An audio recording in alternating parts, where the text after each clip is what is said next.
Selamat malam teman-teman semuanya, selamat malam Pak Pendeta Nathaniel, selamat malam Selin, selamat malam Kak Santi, selamat malam juga untuk Kaliana, dan juga selamat malam untuk Pak Maranatha. Selamat bergabung teman-teman yang lain. Kita juga masih tetap membuka kesempatan buat teman-teman yang lain nanti untuk bergabung pada sesi malam hari ini. Nah, pada sesi malam hari ini khusus kita akan bincang-bincang tentang tema besarnya, yaitu melihat kelemahan diri sendiri dan menatap kesempurnaan Kristus. Nanti pembicaraan akan berkembang, akan dipandu oleh saya selaku MC, dan kita akan coba mendengar dari Selin tentang pengalaman-pengalaman hidup Selin. Nanti juga kita akan tanya jawab, kita akan ngobrol biar lebih atraktif lagi. Nah, sebelum kita masuk lebih jauh, yuk kita doa dulu yuk. Kita berdoa. Jika pada malam hari ini kami boleh dipertemukan kembali, jika pada malam hari ini kami boleh mendapatkan kesempatan untuk berbicara, bercerita, mendengar tentang bagaimana cara kami bisa melihat diri kami, kelebihan dan kekurangannya, mengelola potensi yang ada pada kami, menempatkan diri kami di dalam hubungan antara sesama, dan juga bagaimana kami bisa menghargai pribadi orang-orang yang ada di sekitar kami dengan keberadaan kelebihan mereka ataupun kekurangan masing-masing kami. Kami tahu Tuhan, kami dengan saudara-saudara kami yang lain, kami tidak bisa sendiri, kami butuh untuk saling melengkapi, kami butuh bisa berjalan bersama-sama untuk berkarya bersama. Oleh karena itu, biarlah pada malam hari ini, kami bisa menggunakan kesempatan ini untuk sharing, untuk mendengar, kami bisa belajar bagaimana kami melihat diri kami, dan kami mendasarkannya, dan kami bawa kepada bagaimana kesempurnaan diri Kristus menjadi semangat dan teladan hidup kami. Bantu kami Tuhan dari awal pembicaraan hingga 1 jam ke depan atas pertolongan Tuhan juga. Dalam nama Tuhan Yesus kami sudah berdoa. Amin. Oke, sebelum kita masuk langsung kepada Selin, kita mendengar sedikit renungan yang akan dibagikan oleh Kaliana. Silakan Kaliana. Selamat malam. Mari hari ini kita akan buka dari 2 Korintus 12 ayatnya yang kedua sampai ke 10. Dari kalimat dari Paulus, kesaksian Paulus, di mana Paulus menceritakan tentang menerima penglihatan dan pernyataan. Di dalam kisah Paulus ini, Paulus menceritakan dirinya melihat suatu penglihatan, dan dia menyatakan bahwa penglihatan-penglihatan itu adalah anugerah dari Tuhan. Dan yang menarik, Paulus tidak mengakui bahwa semuanya itu adalah karena dirinya layak, atau karena kebesaran dirinya, atau karena hebat dirinya. Tapi Paulus mau mengakui bahwa itu semua karena anugerah Tuhan dan karena seizin Tuhan. Dan Paulus mau mengajak pada jemaat di Korintus bahwa lebih baik kita mau melihat ke dalam diri kita. Kita mau melihat kepada kelemahan-kelemahan kita dan mau bermegah karena Allah sendiri, bukan karena diri kita.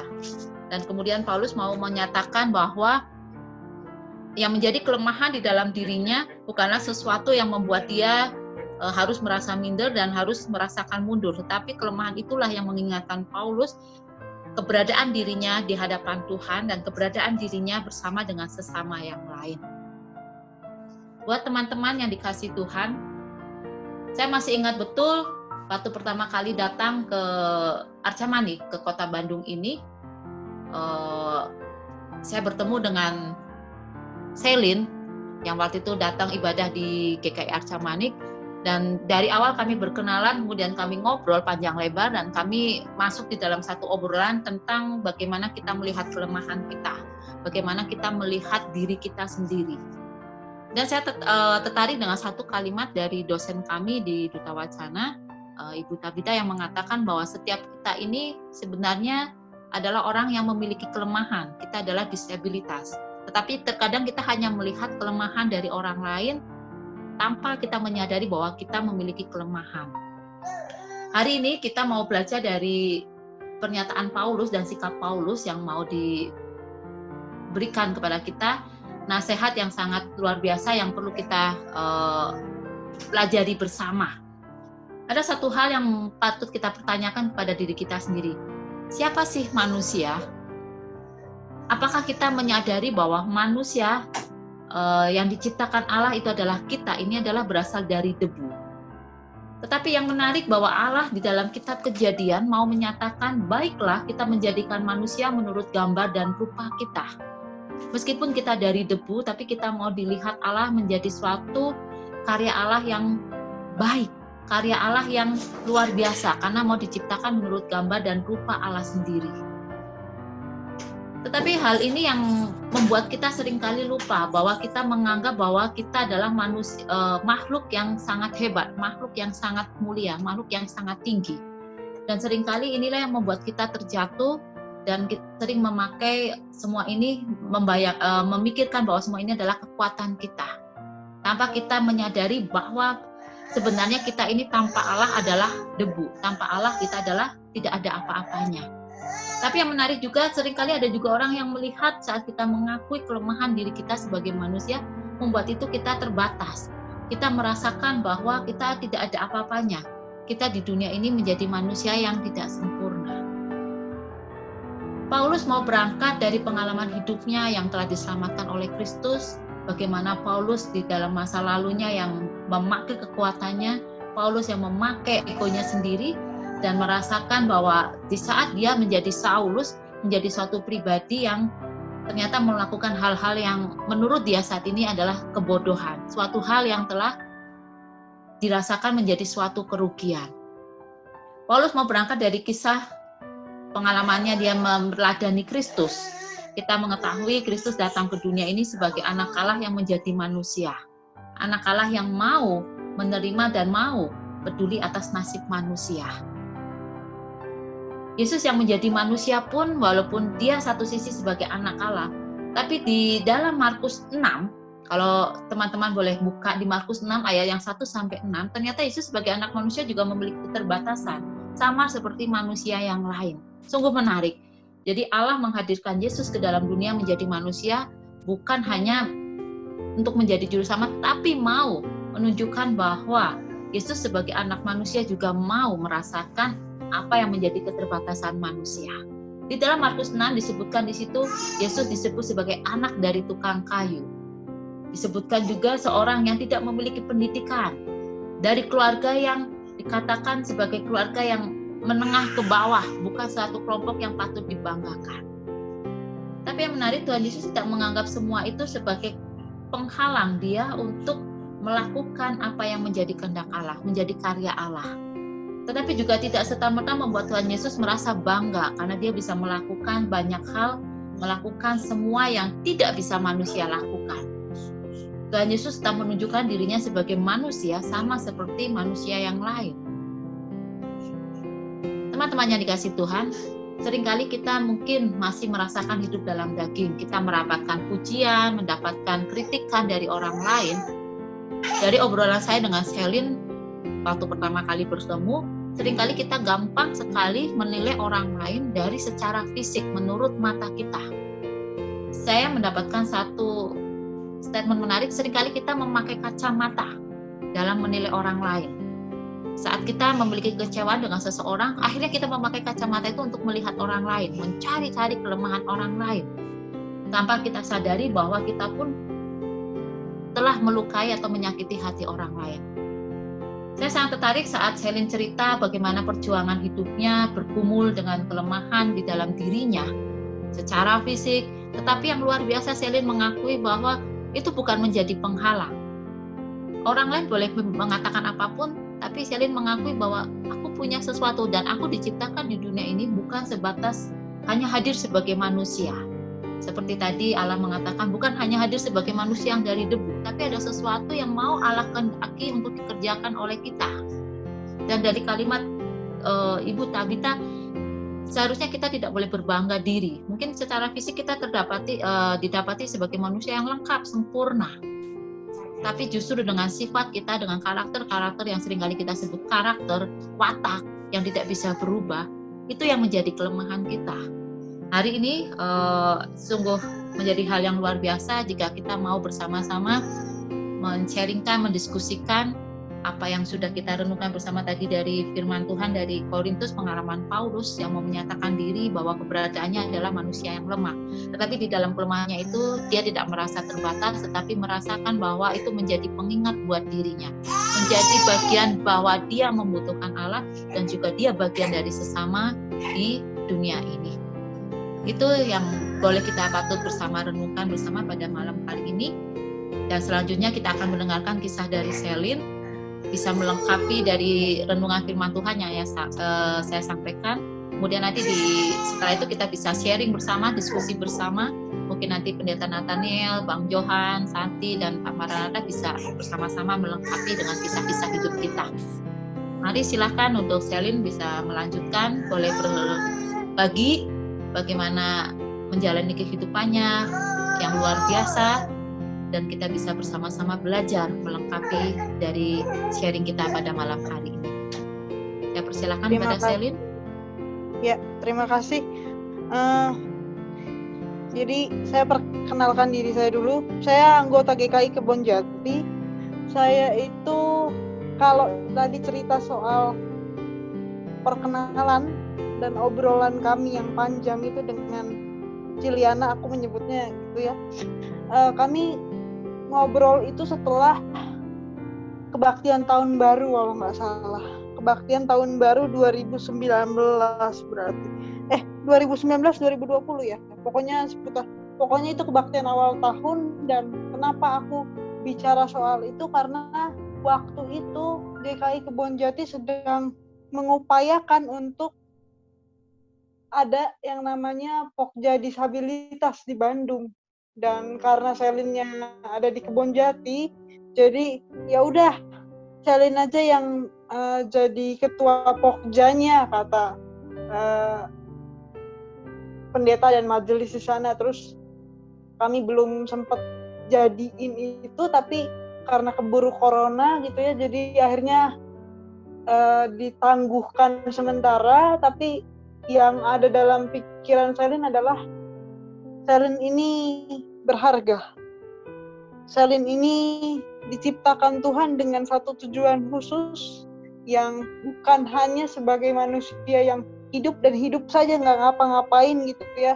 Dan aku ngobrol gitu dan aku merasa bahwa setiap orang sebetulnya punya kelemahan gitu ya. Jadi kalau aku kelemahannya kelihatan karena aku pakai kursi roda, lalu sehari-hari kalau mungkin yang sering lihat Selin, Kanatan sering lihat, lalu Ciliana juga udah pernah lihat aku, lalu Bang Johan juga kenal aku dari kecil gitu ya. Itu kelihatan kasat mata langsung tahu, oh Selin ini punya kelemahan ini. Tapi kalau pendeta-pendeta yang berdiri di atas mimbar, terus di belakang mimbar, bukan di atas mimbar. Kalau berdiri di atas mimbar, mimbarnya pecah nanti ya. Jadi kalau berdiri di berkhotbah begitu atau mimpin sesuatu, maka kelemahannya ketutup karena memang kita punya standar tentang kesempurnaan orang. Dan kecenderungan orang adalah selalu melihat, menurut saya ini harusnya begini. Lalu kalau akhirnya aku berpikir bahwa ini nggak boleh seperti itu. Lalu kalau aku mau cerita kenapa aku berpikir seperti itu, karena pengalaman hidupku juga. Aku bertemu dengan kehidupan ini tahun 92. Aku lahir tanggal 16 Juni 28 tahun yang lalu, itu dengan kondisi yang susah semuanya. Aku harus lahir dengan kondisi prematur.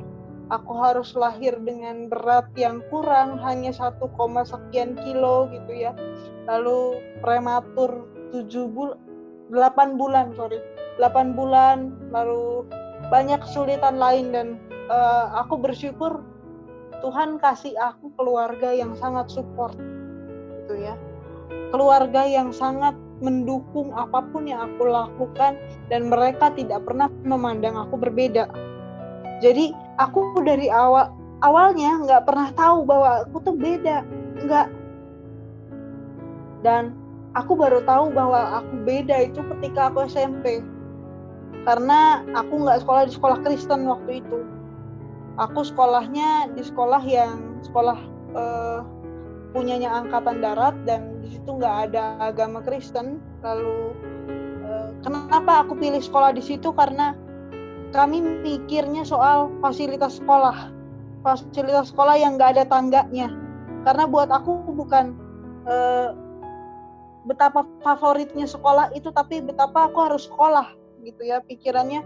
Aku nggak mau homeschooling waktu itu begitu. Lalu karena aku nggak melihat perbedaan, lalu aku masuk sekolah itu biasa saja. Baru pada saat ada masa orientasi siswa waktu itu, aku baru bingung karena orang-orang kok melihat aku dengan mata yang sinis gitu ya, mata yang ketahuan bahwa mereka nggak suka aku ada di situ gitu. Terus aku bingung, ada apa dengan aku? Lalu MOS itu berjalan selama 2 minggu. Di minggu pertama sekolah kegiatan KBM seperti biasa, ada temanku yang bilang gini, pagi-pagi waktu aku datang sekolah, dia bilang, kita ngobrol yuk. Aku pikir dia baik-baik mau ngobrol dengan aku, lalu ternyata obrolannya adalah isinya begini. Dia bilang, Celen, kamu tahu nggak kalau kamu tuh sebetulnya mayat hidup, dia bilang. Aku kaget itu. Hah?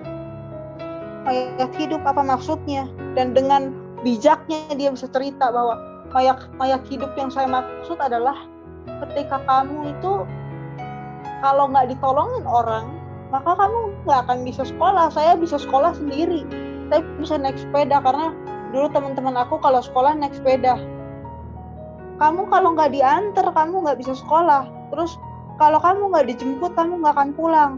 Kalau kamu nggak bisa ganti baju, nggak akan bisa ganti baju olahraga. Dan dia cerita semuanya detail. Baru aku sadar, wah iya ya, aku beda ya. Lalu pulang dari sekolah itu aku lihat kaca, lihat cermin dan wah iya ya, aku beda. Dan selama ini kan aku nggak pernah merasakan perbedaan itu ya. Lalu aku bilang sama orang tuaku waktu itu, kenapa mami papi bohong sama aku? Karena kenapa nggak dibilangin dari awal bahwa aku kondisinya beda gitu. Terus mereka bilang, enggak, kamu nggak beda ini. Pokoknya banyak ceritanya tentang enggak beda, tapi aku jadi bingung. Sekolah bilang beda, keluarga bilang enggak gitu. Dan sampai pada saatnya itu 3 tahun aku di SMP, aku marah-marah terus sama Tuhan. Tuhan, kenapa kalau memang Tuhan sayang sama aku harus menerima hal seperti ini? Dan ini yang mana yang benar gitu? Yang mana yang betul bahwa Tuhan itu mencintai aku, tapi kenapa bentuk cintanya seperti ini? Lalu ketika lagi hancur-hancurnya seperti itu, pulang sekolah aku ketemu dengan internet. Karena guru aku bilang di situ, kamu harus coba cari teman. Siapa tahu kalau di teman secara offline, maksudnya teman yang di sekolah nggak ada yang baik, mungkin kalau di internet kamu bisa berteman dan dapat komunitas yang baik, kata guru komputer aku waktu itu. Dia bilang ada Facebook. Lalu aku buka Facebook, aku bikin akun di situ, lalu kemudian di situ aku melihat GKI itu banyak juga pendeta yang punya Facebook dan kami berteman dengan banyak. Tapi dari antara banyak itu aku kenal satu orang pendeta, namanya Pendeta Daud Solihin, yang waktu itu dia masih di GKI Sunter, di GKI Sunter waktu itu. Dan aku belum pernah ketemu sosoknya. Aku waktu itu cuma cari nama orang Daud Solihin, lalu dibawa ke website GKI Sunter sama Google, lalu aku catat nomornya. Kemudian setelah aku catat nomornya itu, lalu aku coba hubungi beliau, dan mulai saat itulah kami sering ngobrol Dan dari situ aku ketemu satu ayat dengan obrolan kami yang panjang. Dia kasih tahu ayat begini. Satu obrolan aku bilang, sama seperti yang sudah aku lakukan, aku bingung. Katanya Tuhan sayang aku, tapi kenapa prosesnya kok kayak gini? Lalu Pak Daud bilang, kamu ada Alkitab nggak di rumah? Dia bilang, ada, di depan aku ada Alkitab Om, aku bilang gitu. Terus pernah dibaca? Iya, dibacanya kalau aku ke gereja, aku bilang gitu. Emang kenapa? Coba buka Yesaya 43 ayat 4. Dan di situ teman-teman, aku melihat langsung bahwa ayatnya bilang, karena engkau berharga di mataku dan mulia, dan aku ini mengasihi engkau. Dan Pak Daud bilang, yang bilang kamu berharga dan mulia itu bukan saya, tapi Alkitab sendiri yang bilang. Dan itu Tuhan yang bilang sama kamu. Tuhan yang bilang bahwa kamu itu dicintai. Lalu ya udah besok sekolah ya, karena waktu itu aku udah nggak mau sekolah, udah malas sekali sekolah karena aku dibully terus gitu ya. Terus aku bilang, wah ini nggak ada pentingnya lagi aku sekolah, aku bilang. Lalu Pak Daud bilang, sekolah ya, karena saya sayang sama kamu, dan Tuhan juga sayang sama kamu, juga orang tua kamu sayang sama kamu. Jadi kalau orang lain nggak sayang sama kamu, ya nggak apa-apa, yang penting Tuhan sayang sama kamu. Dan berikutnya setelah aku sekolah, dia kasih lagi satu ayat di Efesus 2 ayat 10. Dia bilang bahwa karena kita ini buatan Allah, diciptakan dalam Yesus Kristus untuk melakukan pekerjaan baik yang dipersiapkan Allah sebelumnya. Ia mau supaya kita hidup di dalamnya. Itu ayat yang akhirnya bilang, kamu itu diciptakan Tuhan, udah mulia, berharga, dan Tuhan punya tujuan khusus untuk kamu. Jadi sekarang jangan lagi fokus sama apa kata orang tentang kamu, tapi apa kata Tuhan tentang kamu, itu yang kamu harus dengerin. Dan dari situ aku minta ampun sama Tuhan. Hari itu aku minta ampun sama Tuhan. Aku bilang, Tuhan masuklah dalam hatiku, dan aku mau Tuhan pakai untuk apapun. Dan dari situ aku juga melihat bahwa oh ya, setiap orang itu punya kelemahan, tapi bukan kelemahan itu yang harusnya diutamakan gitu ya, tapi adalah ketika kita fokus kepada apa yang Tuhan mau. Dan ya kita harus sadar bahwa kita tuh dicintai Tuhan dan kita punya kelemahan. Dan dari situ sampai hari ini aku menghidupi hidup yang seperti ini, dan aku enjoy sekali dengan hidupku. Begitu saja. Mungkin segitu dulu ceritanya. Nanti kalau ada yang mau ditanyain atau kita perlu diskusi lebih panjang, mungkin bisa diskusi lebih panjang. Terima kasih untuk kesempatannya.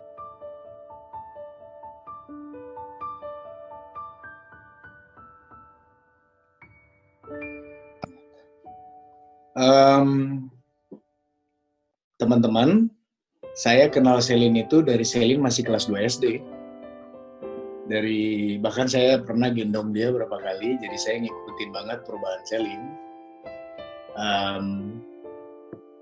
Saya juga pernah tinggal sama-sama Selin ya untuk hampir beberapa waktu yang lama. Saya ngikuti perkembangan perubahan Selin. Selin juga pernah menjadi salah satu inspirasi Bang Johan untuk ditulis di buku Bang Johan di Cermin Kehidupan di halaman 116 dan 117. Saya tulis kisah tentang Selin. Waktu itu Selin mungkin masih ingat nggak ya? Sore-sore Selin datang ke Bang Johan di depan teras. Selin tanya, itu pertanyaan Selin itu benar-benar membuat Bang Johan juga terkejut ketika Selin bilang sama abang, pertanyaan Selin itu bagaimana ya? Selin bilang begini. Sebentar ya. Dicatat pertanyaannya teman-teman. Jadi kenapa Tuhan menciptakan saya seperti ini, Bang? Tidak bisa jalan dan hanya duduk di kursi roda. Lalu abang ingat banget sampai sekarang. Abang ingat banget bahwa abang harus ngasih tahu sama Selin bahwa waktu itu Selin harus tahu bahwa Tuhan tidak pernah meninggalkan Selin, sama seperti yang ayat-ayat yang Selin bacakan tadi. Di situ pas sekali yang Selin imani, yang Selin yakini, yang Selin merasa dihibur dan dikuatkan, pas sekali bahwa memang Selin menyaksikan bahwa apa yang Tuhan rancangkan itu adalah yang terbaik dan yang tepat buat Selin. Jawaban abang waktu itu mungkin kalau Selin ingat, abang bilang adalah, Selin, kamu boleh berdoa sama Tuhan, kamu bilang sama Tuhan, Tuhan boleh ngambil kedua kaki Selin. Tuhan boleh bikin Selin duduk di kursi ini, tetapi jangan pernah Tuhan tinggalin Selin. Tuhan harus ganti mangku Selin setiap saat. Selalu bersama-sama Selin. Betul Selin ya? Iya. Iya. Nah sekarang sudah berapa tahun Lin? Sekarang Selin udah 28 tahun ya? Ketemu lagi dengan abangnya. Iya. Nah, ada yang menarik yang ingin Bang Johan kutip, tetapi tidak bisa semua dalam karena keterbatasan waktu. Bang Johan melihat begini, bahwa yang membedakan saya dengan yang lain itu adalah kekurangan saya terlihat jelas. Betul, Lin? Iya, betul. Sementara orang yang lain mampu menutupi kekurangannya. Betul. Oke. Ya. Ini menarik untuk nanti kita diskusi lebih lanjut. Yang kedua, yang kedua, tiap orang itu punya cara pandang melihat orang lain. Iya. Sementara untuk melihat diri sendiri, mungkin Selin, orang-orang itu kurang pinter ya untuk melihat diri sendiri. Betul. Nah, yang ingin Bang Johan juga bagikan, menangkap dari apa yang Selin sharingkan, bahwa Selin mengatakan bahwa Selin itu berharga. Ketika orang lain mengatakan kamu adalah mayat hidup,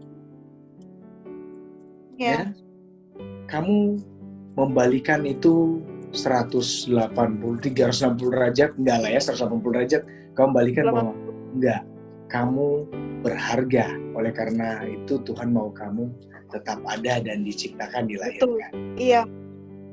Iya. Selin, tidak mudah loh, Selin 28 tahun duduk di kursi roda, melihat orang berlari ke sini, ya. Betul. Dengar sindiran orang. Selin salah satu dari cerebral palsy ya, Selin ya? Iya, betul. Oh ya, itu lupa aku sebut. Betul. Iya. Kaliana tadi ada singgung tentang kita semua itu disabilitas. Kata kasarnya seperti itu. Kata dalam kamus bahasa Indonesianya atau definisi lain kita dibilang begini, setiap kita itu punya kekurangan. Kekurangan secara fisik, kekurangan secara kognitif, kekurangan secara emosi, begitu ya Selin ya? Betul. Oke. Apa yang Selin ingin bagikan buat yang nonton nanti atau yang sekarang lagi bersama-sama kita? Apa yang Selin ingin bagikan? Bagaimana Selin bisa sampai pada titik? Oh ya, tadi Selin sudah kasih tahu tentang Selin ketemu dengan Pak Pendeta Daud Solihin ya? Iya itu. Selin, itu butuh proses loh ya? Betul, prosesnya oke. Aku cerita soal prosesnya ya Bang ya. Oke. Prosesnya itu kalau teman-teman mau tahu, itu 7 tahun makan waktu. Karena aku bilang tadi, aku marah-marah sama Tuhan itu sepanjang SMP. Itu. Terus sepanjang SMP artinya 3 tahun tiap hari marah-marah. Lalu di kelas 3 SMP aku ketemu dengan Bapak Daud dan aku bilang aku minta ampun. Tapi setelah minta ampun itu pun aku belum bisa menerima masa lalu aku dengan enak gitu ya.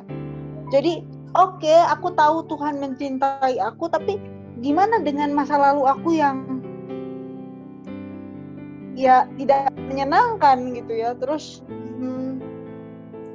aku terus berdoa dan terus didampingi oleh beliau juga dan orang tua dan keluarga sampai akhirnya oke, aku harus terima ini sebagai bagian dari hidupku karena kita nggak bisa lupain yang namanya masa lalu dan ya udah ini pemberian Tuhan, ya kita harus menjalaninya dengan sukacita begitu, dan itu memakan proses 7 tahun totalnya. Oke. Aku baru berpulih itu tahun 2014 berarti, iya. Oke, Selin. Berarti Bang Johan lihat bahwa Selin juga butuh waktu untuk merubah paradigma atau konsep Betul. berpikir. Nah, Ya. di dalam proses perubahan itu, Selin juga berada di lingkungan yang benar-benar mensupport. Di Betul. situ ada orang tua ya, keluarga Iya. yang benar-benar kata Selin tadi apa ya, memahami kondisi Selin ya. Mereka betul-betul keluarga yang Selin miliki ini tadi Selin kasih bahasanya apa Selin? Support. Benar-benar membantu. Nah, Iya. dengan pendampingan, dengan komunitas yang baik, Selin Iya. akhirnya bisa melihat ya potensi Iya, diri betul. Selin bisa Dan melihat cinta kasih Tuhan secara nyata. ya. Selin bisa melihat potensi diri Selin, bisa merasakan cinta kasih Tuhan melalui orang-orang di sekitar ya. Betul. Dan Selin tidak berlarut-larut meratapi diri, tapi Selin menuangkan semuanya itu dalam tulisan. Iya, betul. Ya. Betul. Iya. Baik, Selin. Ya.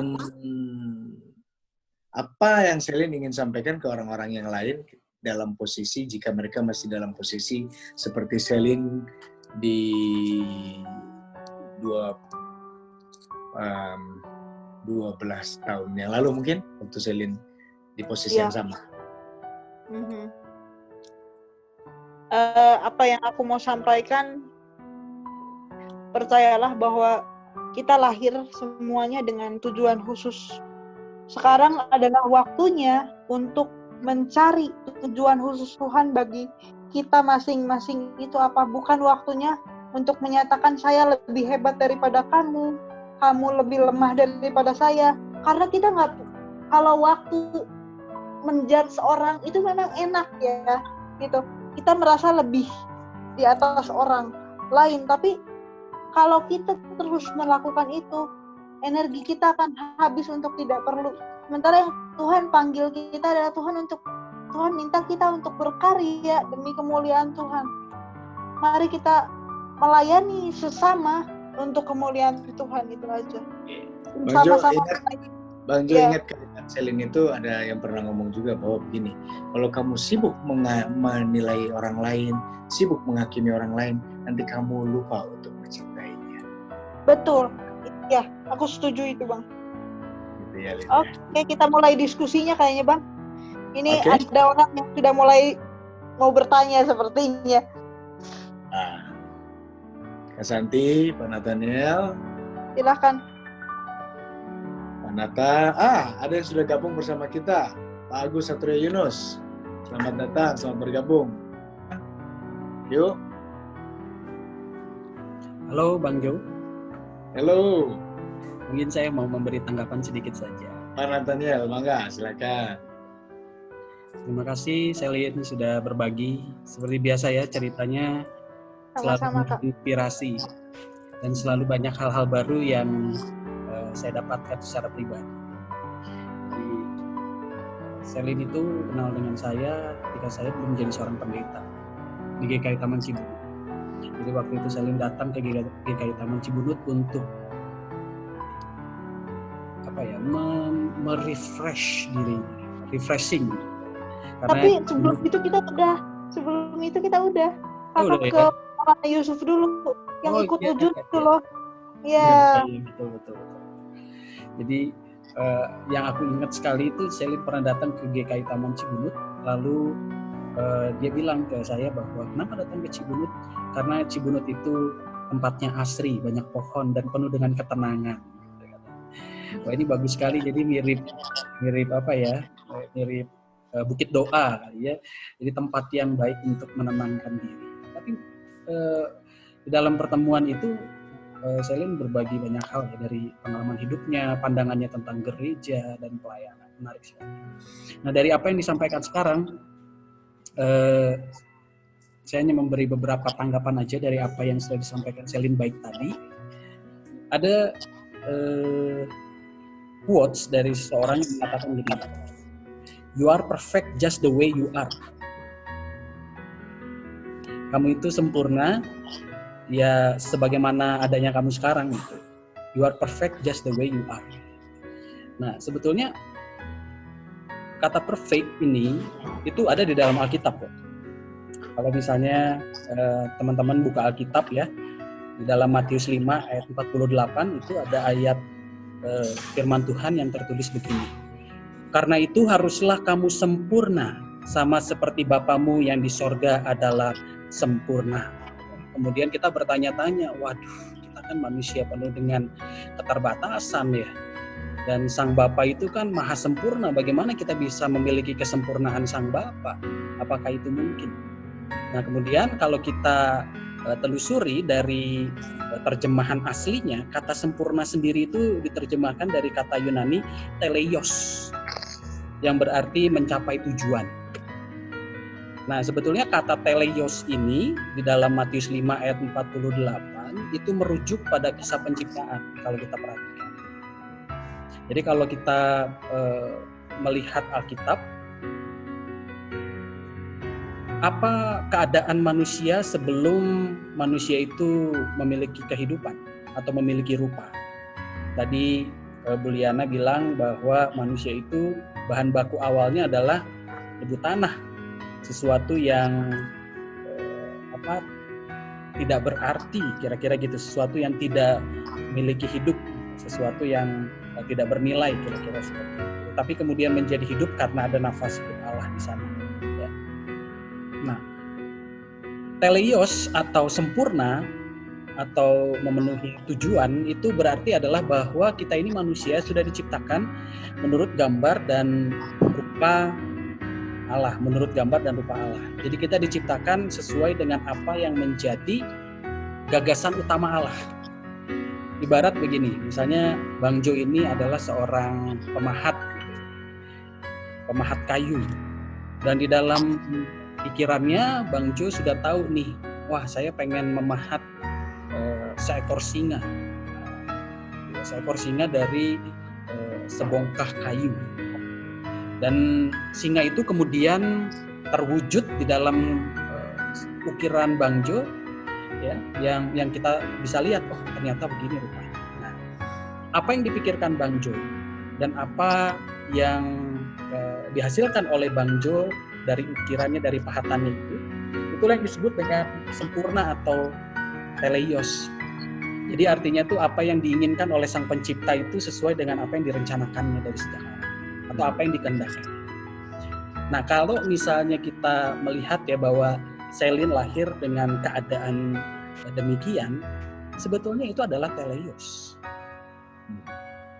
Teleios, Allah menciptakan Selin menurut gagasan, ide, dan kesempurnaan yang dimaksudkan olehnya. Lalu siapa yang menyatakan bahwa Selin itu tidak sempurna? Manusia. Kenapa manusia bisa menyatakan kamu sempurna, kamu tidak sempurna? Karena mereka melihat pattern.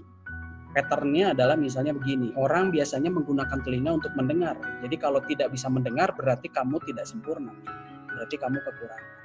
Jadi siapa yang sebetulnya membuat nilai sempurna tidak sempurna itu manusia. Tetapi kalau misalnya kita mempunyai kesempatan dan bertanya kepada Allah, Allah apakah aku diciptakan sempurna? Saya yakin 100% Allah akan mengatakan kamu sempurna. Makanya Selin bisa mengatakan kan tadi kau berharga di mata. Jadi kita ini sempurna di mata Allah, sempurna dengan keadaan kita. Nah persoalannya adalah kita mudah sekali terganggu dengan penilaian orang lain. Ya. Karena kita kan selalu hidup di dunia dengan nilai-nilai ini. Ambil contoh misalnya gini, kita pergi ke sekolah, kita belajar dari TK sampai SMA, lulus kuliah, kita selalu hidup dengan nilai-nilai. Dan yang berusaha dicapai adalah nilai yang terbaik tentu saja. Kita dengan nilai-nilai. Nah, secara tidak langsung kita itu dibentuk gitu untuk bisa memiliki nilai-nilai yang baik dari orang lain sebenarnya. Misalnya gini, wah kamu hebat ya, kamu lukisannya indah, wah kamu hebat ya, kamu pintar fisika, kamu pintar matematika. Itu kan nilai-nilai baik. Dan kita tidak terlalu suka dengan nilai-nilai buruk, misalnya, wah kamu kalau saya ngomong sekali kamu nggak ngedengerin. Kita alergi dengan nilai-nilai buruk itu. Padahal itu bukan sesuatu yang perlu digelisahkan kalau menurut saya. Jadi yang perlu kita lakukan adalah kita sebagai orang percaya adalah membebaskan diri kita, memerdekakan diri kita dari keinginan kita untuk mendengarkan penilaian-penilaian dari setiap orang. Kalau kita bisa hidup merdeka tanpa mengharapkan penilaian-penilaian itu, maka kita bisa melakukan apa saja dengan bahagia sebenarnya. Dengan kesempurnaan kita di hadapan Allah. Nah, kenapa kita selalu kecewa dengan diri kita? Yang selalu saya lihat adalah karena kita membandingkan diri kita dengan orang yang berbeda dengan kita. Dan selalu kecenderungannya adalah apa yang kita inginkan untuk itu ada di dalam diri kita. Nah, itu yang selalu kita bandingkan. Wah, saya pengen nih punya mobil mewah, tapi saya nggak punya nih. Aduh, saya menderita sekali. Akhirnya dia dikuasai oleh hal-hal seperti itu, hidupnya menjadi tidak merdeka. Jadi saya sih lebih cenderung untuk bagaimana kita bisa memiliki kehidupan yang merdeka gitu, dari penilaian-penilaian orang lain. Gitu. Ya, orang bisa menilai apa saja tentunya. Orang bisa menilai apa saja dalam diri kita. Tetapi kalau misalnya kita hidup untuk memenuhi kepuasan orang lain atau untuk memenuhi standar penilaian orang lain, maka kita tidak akan pernah bahagia dalam menjalankan hidup ini. Ya, kita lakukan saja apa yang menurut kita baik, apa yang menurut firman Tuhan baik, dan lakukanlah itu dengan sukacita. Ya. Karena setiap orang selalu punya tanggapan dan respon untuk setiap yang kita lakukan. Barangkali Selin, Bang Jo, gitu ya, teman-teman sekalian pernah mendengar ilustrasi tentang keledai dan dua orang, seorang yang menungganginya dan seorang anak, ya mungkin pernah dengar ya. Jadi satu hari seorang bapak dengan anaknya ini membawa seekor keledai, dituntun gitu. Kemudian dia bertemu dengan orang di jalan dan dia bilang, dan orang yang ada di jalan ini bilang, wah kamu ini bodoh sekali, itu ada keledai nggak dinaikin. Dan sang bapak bilang, nak bapak aja yang naik ya. Udah, kemudian bapaknya naik, kemudian ketemu lagi orang di jalan, wah ini bapak kurang ajar nih, masa anaknya dibiarin jalan gitu ya, mau penindasan pada anak-anak. Kemudian sang bapak bilang, ya udah nak, kamu aja yang naik keledainya, bapak yang jalan. Pas jalan ketemu orang lain lagi, wah masa orang tua disuruh jalan kaki, ini anak tidak berbudi luhur, tidak bertanggung jawab nih, orang udah tua. Ya udah, akhirnya mereka memutuskan, ya udah deh kita naik berdua aja nih, mereka sama anak naik berdua keledainya. Mereka jalan, mereka ketemu dengan orang lain, lalu mereka mengatakan, waduh ini dua orang, kasihan keledainya. Mereka dua orang ini nggak punya hati nurani, masa keledainya harus ditunggangi oleh dua orang, ya. Kemudian dia saling menatap gitu ya, saling menatap dan mengatakan kayaknya kita pikul saja keledainya gitu ya. Jadi keledainya ini tidak bisa ditunggangi.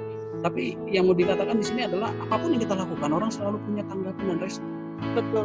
Supaya kita tidak terbelenggu terhadap semuanya itu, maka bebaskanlah diri kita pada harapan untuk dinilai oleh orang lain, atau mengharap supaya orang lain menilai apa yang kita lakukan ini positif atau baik, atau sebaliknya negatif.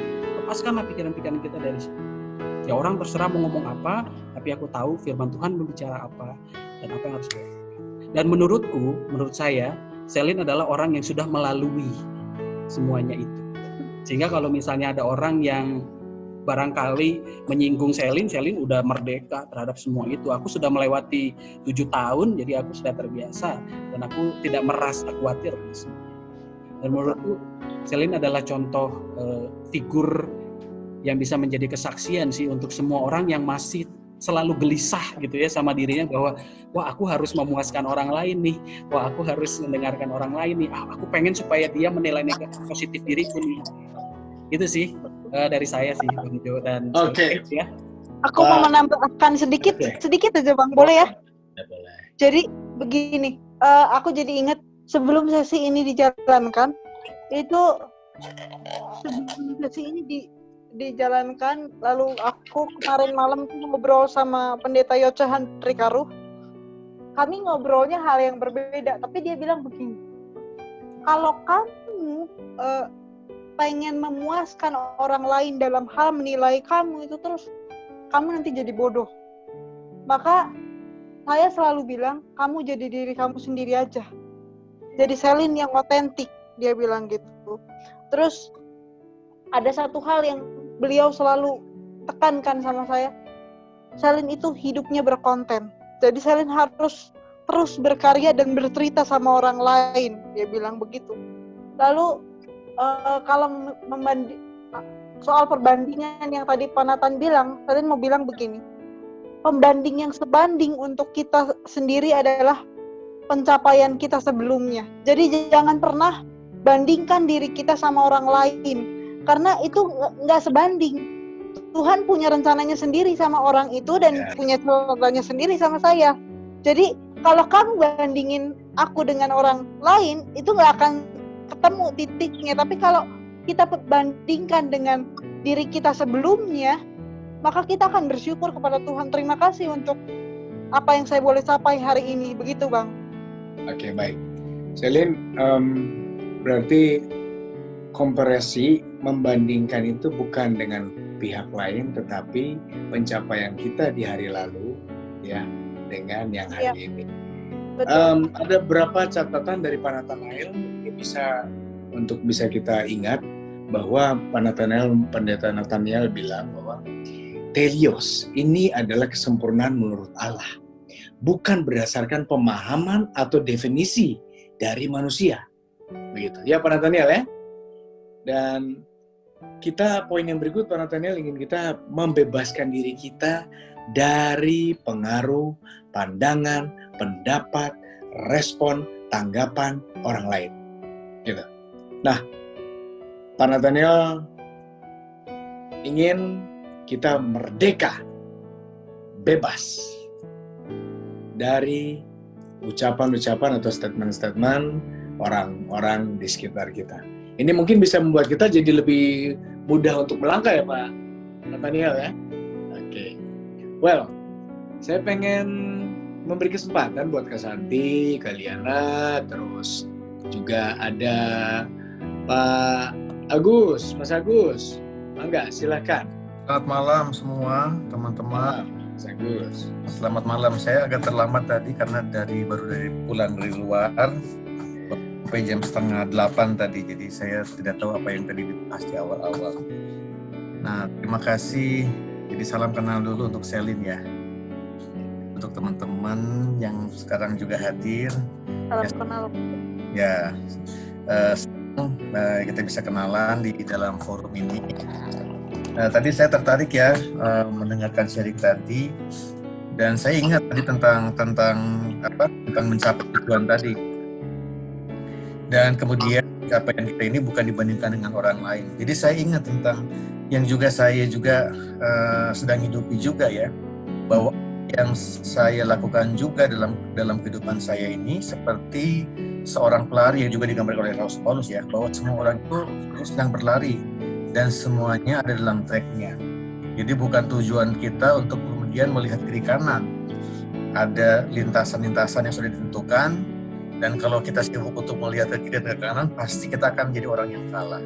Atau kita tidak akan mencapai tujuan, karena selalu melihat ke kiri dan ke kanan. Selalu melihat ke belakang ya. Dan saya juga ingat tentang satu kutipan, dan yang juga saya hidupi. Don't compete with others, but compete with yourself. Jangan berkompetisi dengan orang lain, tetapi berkompetisilah dengan dirimu sendiri. Artinya dari yang Tuhan telah berikan, dan kita selalu mengukur kita dari takaran yang Tuhan telah berikan. Sejauh mana kita sudah mencapai tujuan kita, sejauh mana kita sudah mencapai tujuan hidup kita dari apa yang Tuhan berikan dalam talenta-talenta kita. Jadi bukan dibandingkan dengan orang lain, karena modalnya berbeda. waktunya berbeda, usia berbeda, tetapi apa yang Tuhan telah berikan kemudian dibandingkan dengan apa yang kita lakukan, apakah kita sudah memenuhi tujuan hidup kita, dan bukan tentang dibandingkan dengan orang lain. Ya, saya tidak bisa dibandingkan dengan Pendeta Nathaniel, saya tidak bisa dibandingkan dengan Shelin, saya tidak bisa dibandingkan dengan Bang Jo, tapi saya dibandingkan dengan apa yang Tuhan telah berikan dalam hidup saya. Jadi saya juga setuju ya dengan tadi, capai tujuan dan kemudian berkompetisi bukan dengan orang lain tetapi dengan diri kita sendiri. Jadi saya ingat tentang gambaran Paulus tentang lintasan ya, di mana kita adalah semua berlari mencapai tujuan dan memperoleh hadiah, dan kita sedang bersaing dengan diri kita sendiri, dan lawan kita dalam tanda petik adalah diri kita sendiri. Bagaimana mencapai hidup yang paling mulia dari apa yang Tuhan telah berikan dalam hidup kita. Ya, demikian Bang Jo dan teman-teman dan Shelin, yang juga tadi saya hanya ingin menyampaikan juga ya apa yang juga saya sedang hidupi, dan senang karena tadi mendapatkan kesaksian dari Shelin, dan juga saya ingin tentang apa yang juga saya pahami. Terima kasih. Baik. Terima kasih Mas Agus. Strong point yang bisa di-sharingkan buat kami bahwa target tujuan kita adalah melihat kepada apa target yang Tuhan sendiri inginkan atas diri kita. Thank you. Baik. Oke, silakan. Shelin? Halo, Shelin? Yes. Oke. Yes. Nah, sekarang apa nih? Kira-kira sebelum waktu kita nggak banyak lagi nih. Bang Jo pengen nanya sekarang sama Shelin nih. Kira-kira Shelin bisa bagi nggak buat teman-teman selain dari yang tadi dibagi oleh Pak Nathaniel, oleh para audiens yang lain.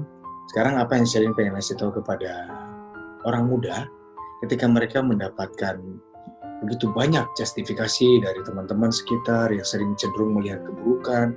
Bagaimana kiat-kiat mengatasi ini, Shelin? Sadari bahwa dirimu dicintai. Oke. Dan siapa yang mencintaimu adalah yang menciptakanmu. Kalau Tuhan aja punya penilaian yang baik bagi kita, maka menurut saya penilaian orang lain itu nggak terlalu penting lagi, dan jangan terlalu fokus dengan itu aja sih Bang. Oh, thank you Shelin. Terima kasih. Bang Jo nggak mau nambahin atau nggak mau ngulangin lagi Shelin? Kalau nggak takut nanti esensinya berkurang. Oke. Kaliana, kita masih punya waktu, tapi Shelin waktu itu udah habis loh.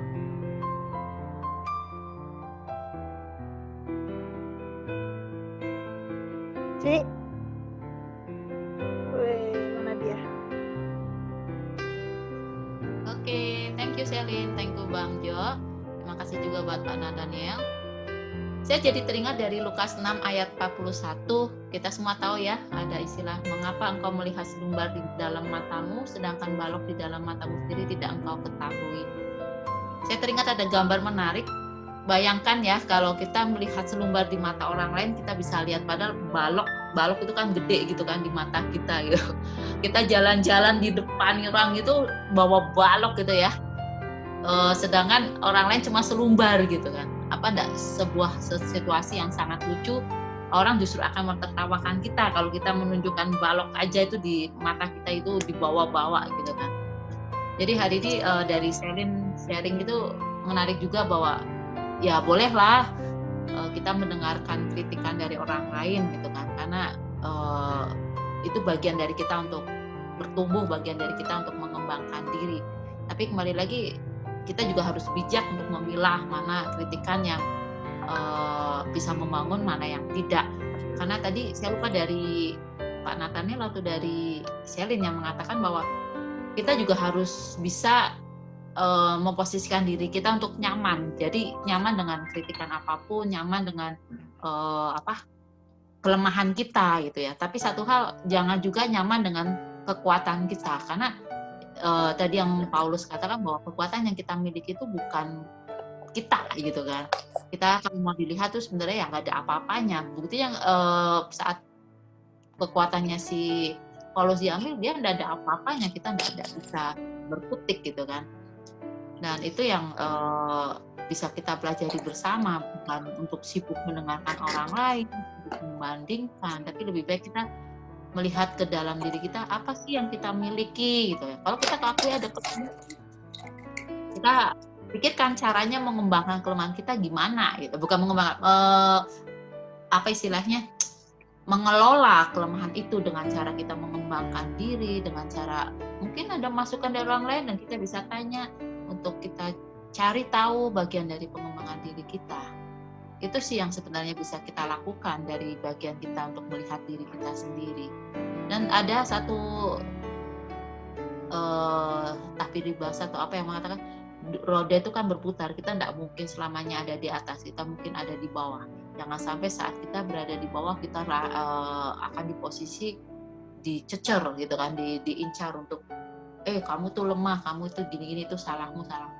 Tapi di saat kita mau diberi kepercayaan, saya lebih melihat diberi kepercayaan, memiliki kekuatan, memiliki talenta, itu adalah tugas kita untuk melengkapi apa yang menjadi kekurangan orang lain. Kalau kita mengetahui ada orang lain dan orang lain itu memiliki kekurangan, lebih bijak kalau kita mau melengkapi dengan apa yang kita miliki. Misalnya ada orang yang bisa menjahit, kita tidak bisa, ya melengkapi. Kalau tidak, bayangkan kalau dunia ini semua memiliki satu yang sama gitu kan, monoton gitu kan, monoton. Sangat indah sekali, ada yang bisa bernyanyi, ada yang bisa memasak, ada yang bisa menggambar, ada yang bercerita, ada yang bisa main musik gitu kan. Dunia ini sangat indah karena saling melengkapi. Oke, itu aja. Apakah ada dari Kak Santi mau sharing kah? Halo? Oke. Kali dari karena kita sudah keterbatasan waktu, terima kasih banyak. Ya, kita akhirnya belajar bahwa setiap kita ada alasan dari pencipta atau alasan dari Tuhan untuk kita ada. Dan kehadiran kita pasti memiliki tujuannya masing-masing, model dan modalnya orang masing-masing. Begitu.